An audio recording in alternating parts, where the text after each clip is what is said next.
The Department of Health and Human Services is giving nearly $25 million to 10 organizations across the state. They include the Greater Elgin Family Care Center, Heartland International Health Center in Chicago, and health departments in both Lake and Will counties. More than 1 million people get health care at these centers. And today, Governor Bruce Rauner signed a bill into law to provide more access to private health insurance. This all comes after 2 moms couldn't get the proper coverage for their sons. NBC5's Kai Martin has more on Charlie's Law. Governor Bruce Rauner was here on this tree-lined street signing a bill at the kitchen table of Charlie Drury.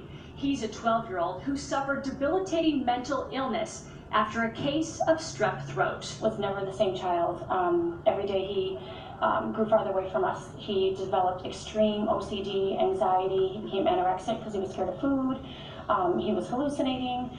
His brain was inflamed, and we had no idea. Kate Drury says she paid $12 grand out of pocket to eventually fund the treatment Charlie needed.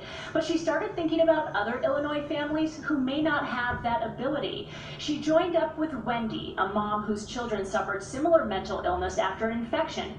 And together, they started working on a piece of legislation named after both their sons, Charlie's Law.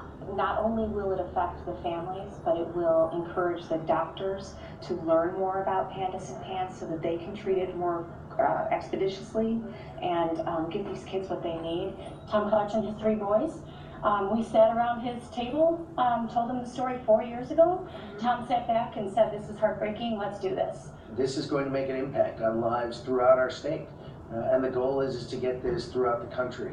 You heard one of the moms mention PANDAS. That stands for Pediatric Autoimmune Neuropsychiatric Disorders Associated with Strep Throat. And now, this law means that private insurers cannot stop coverage for the ongoing or morphine mental illness after a more common cause of strep throat. And these suburban moms are really proud of what they've accomplished for these families in Illinois. In Lombard, Kai Martin, NBC5 News. They should be. They worked hard.